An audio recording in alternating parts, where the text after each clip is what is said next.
Алманын мекени болгон Нока төрөндө айыл чарба өндүрүмү күн санап өрүш алууда. Ата мекендик продукция ички базарга гана эмес, коңшу өлкөлөргө чыгарылып келет. Бирок Евразэстин талабына ылайык логистикалык борбор ачыла элек. Жапайы чөп баскан дөңсөө талааны жашыл бакка айландыруу Абдылазиз Матановдун тилеги болгон. 40 жылдык өмүрүн билим берүү тармагына арнап эс алууга чыккан соң ишкерликти орундатты. Жерди даярдап, каржы булактарын издеген. Түзгөн бизнес планы реалдуу болгондуктан банктардын биринен жалпысынан $450 000 насыя алган. Анан ушул жерден 10 гектар жерди беришти. 10 гектар жерди алгандан кийин биринчи бунун айланасын тосуш керек экен. Айланасын периметр тоспосок бул жерде жалаң мал сал, жылкы, пылкы дегендей ушундай жаныбарлар жүргөн жер эле. Айланасын биринчи тостук. 1800 метр аралыкты жалаң тосуп чыгылды. Андан кийин көчөттү балдар ушул неме Полшанын баягы Акылбек Жапаровдар чет мамлекеттен көчөттөрдү алып келишкендер экен. Ошолорду көрүшүп тургандан кийин биз деле алсак болбойбу деп анан Полшанын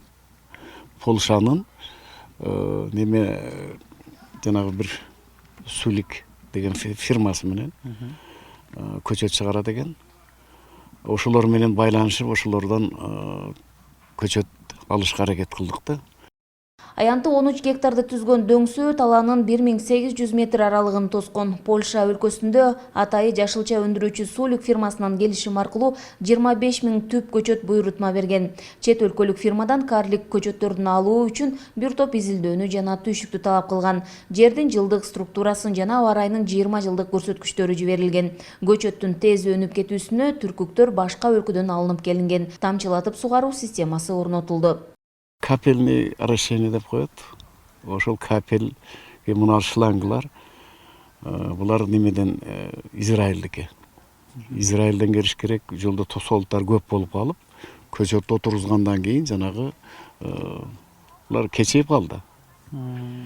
Кечиккенде аябай биз кооптондук да. Көчөттөрдү куратып алат окшойт чамасы. Кандай болот? Анан бир 3 тонналык жанагыдай шестернан алып келип туруп, эки жагынан шланги чыгарып алып туруп, суу куюп аттык астына. Анан жакшы мына капелдер келди. Капелдер келгенден кийин буларды орнотушту, мотор, ал жагына насосторду. Анан кийин ал жерде трансформатор коюшту, 160 киловаттык.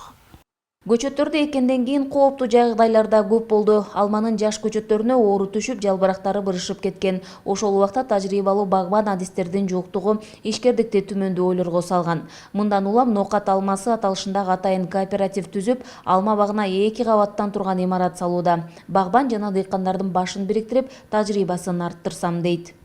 Биринчи келгенде бул алма назик алма болот экен. Биз мурда высокорослый алмалар менен жүргөнүбүздө суу коюп койсок болду эле жүрө берчүбүз. Эми бул алмалар жана помидор, огородто кандай караса, ошодон дагы эле күчтүүрөөк карай турган нерсе болот экен.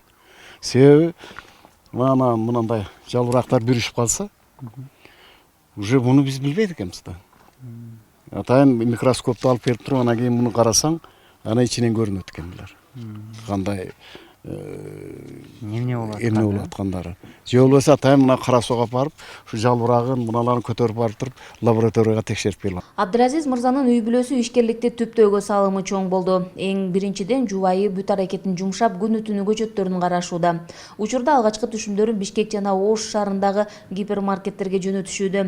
Багында алманын алдыңкы 4 түрү болгондуктан суроо талап дагы күч.